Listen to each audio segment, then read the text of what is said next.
રાજકોટ જિલ્લાના ઉપલેટામાં કેન્દ્રીય મંત્રી અને પોરબંદર સાંસદ મનસુખ માંડવિયા દ્વારા વિકાસના કામોના ખાતમુહૂર્ત કરાયા।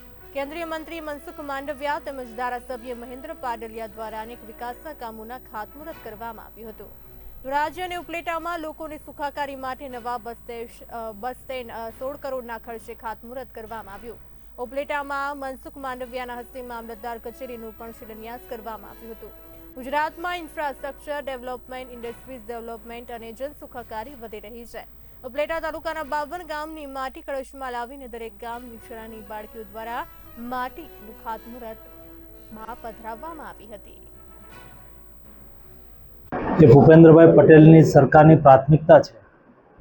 આજે મને ખુશી છે કે મારા લોકસભા ક્ષેત્ર પોરબંદર અંતર્ગત ધોરાજી અને ઉપલેટા આ બંને શહેરોની અંદર 16 કરોડના ખર્ચે 2 એસટી ડેપોનું શિલાન્યાસ કરવામાં આવ્યું, જે આગામી દિવસોની અંદર બસની અંદર મુસાફરી કરનાર મુસાફરોને સુવિધા પૂરી પાડશે, વ્યવસ્થાઓ સારી રીતે ઉપલબ્ધ કરાવશે। એવી જ રીતે ઉપલેટાની અંદર મામલતદાર કચેરીનું પણ શિલાન્યાસ કરવામાં આવ્યો છે। આ મામલતદાર કચેરી ઉપલેટા નગર અને તાલુકાના અરજદારોની સુવિધામાં વધારો કરશે।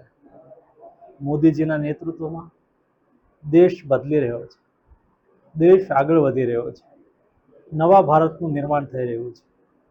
એ નવા ભારતના નિર્માણમાં ગુજરાત પણ મહત્વની ભૂમિકા અદા કરી રહ્યું છે।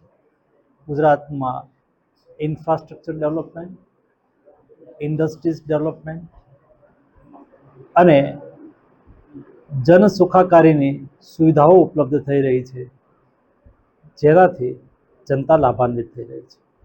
મહેન્દ્ર પાડલિયા, ધારાસભ્ય ધોરાજી ઉપલેટા વિસ્તાર।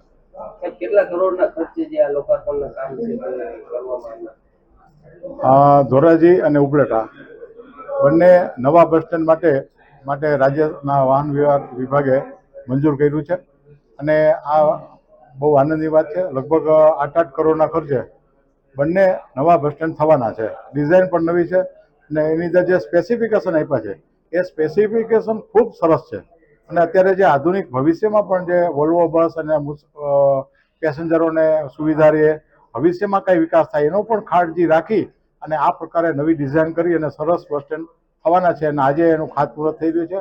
અમારા વિસ્તારના લોકપ્રિય સાંસદ અને માનનીય કેન્દ્રીય મંત્રી શ્રી ડૉક્ટર મનસુખભાઈ માંડવિયાના હસ્તે આજે ખાતમુહૂર્તના કાર્યક્રમ સંપન્ન થઈ રહ્યા છે અને હમણાં પ્રજા સાથેનો સંવાદ પણ થવાનો છે। આ સાથે સાથે અન્ય ખાતમુહૂર્ત પણ આજેનો કાર્યક્રમો